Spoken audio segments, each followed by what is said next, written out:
Hi everyone, welcome to the Highlights from Ukraine podcast, your daily audio summary of the latest news reported in the Ukrainian media. My name is Artem, and here is the news. 744 days less the Russian invasion of Ukraine. Yesterday, Ukraine marked International Women's Day.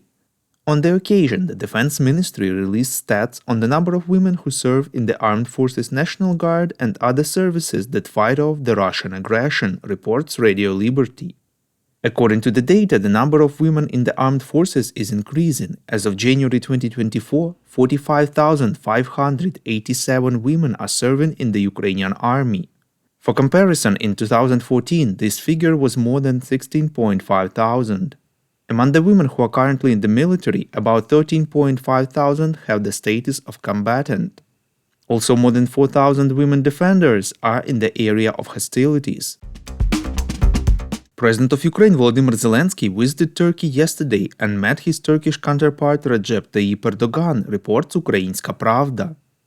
Zelensky handed a list of Ukrainian captives held by Russia to Erdogan and thanked Ankara for mediation in negotiations about their liberation. According to the President of Ukraine, in the list are also Crimean Tatars who had been repressed by Russia and are being held in prisons and camps in extremely cruel conditions. The Turkish president again suggested his country as a platform for negotiations between Kyiv and Moscow, including for a peace summit with the participation of Russia. Erdogan stated that during the conversation with the Ukrainian president, he shared his observations and sincere thoughts about the Russo-Ukrainian war and stressed that Turkey supports the sovereignty and territorial integrity of Ukraine and the stable peace. Erdogan stressed that the war has an increasingly negative influence and expressed his frustration about the fact that the potential of the negotiations platform created by Turkey in March 2022 had not been used. He added that Ankara offered its support for new agreements between Ukraine and Russia, like the Black Sea grain deal. Zelensky noted that he had discussed the forthcoming peace summit in Switzerland with Erdogan, and he counted upon Turkey's leadership in the implementation of this initiative.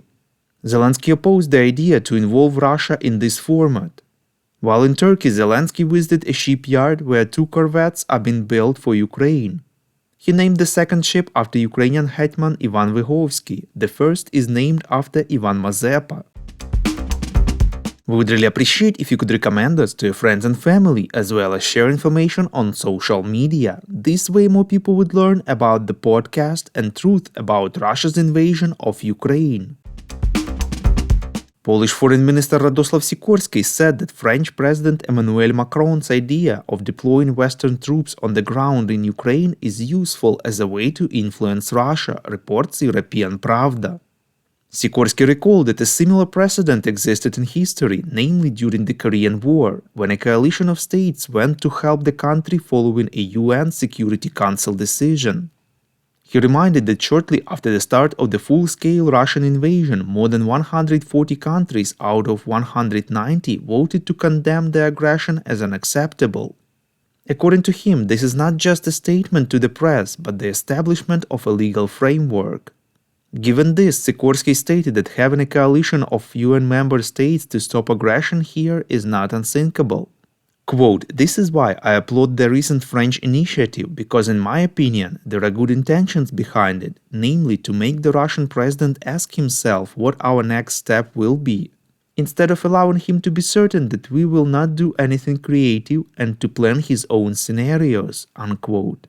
President Emmanuel Macron said last week that he had not ruled out the possibility of sending Western troops to Ukraine in the future. He later added that these remarks, which caused uproar, had been carefully thought through. The French president's remarks provoked a negative response from allied governments, whose leaders were quick to assure people that no troops will be sent to Ukraine. Moscow reacted angrily to Macron's remarks, warning that the deployment of Western troops in Ukraine would inevitably lead to a conflict between Russia and NATO. Meanwhile, Alexei Danilov, Secretary of the National Security and Defense Council of Ukraine, considers it possible that the West may start helping Ukraine not only with armament but with troops as well. But he stressed that at the moment, Ukraine is waiting first and foremost for timely armament supplies from its Western partners. The Ukrainian embassy in Israel informs that another 59 Ukrainian citizens and their family members were evacuated from the Gaza Strip, reports Interfax Ukraine. They were evacuated to Egypt through the Rafah crossing thanks to the efforts of Defense Intelligence of Ukraine and the diplomatic staff of Ukrainian embassies in Israel and Egypt. Thank you for listening to the Highlights from Ukraine podcast. We're a commercial initiative of just two people and we need your help to grow. Share information about the podcast, rate us in the app, subscribe to our Patreon. With your support, we are getting better.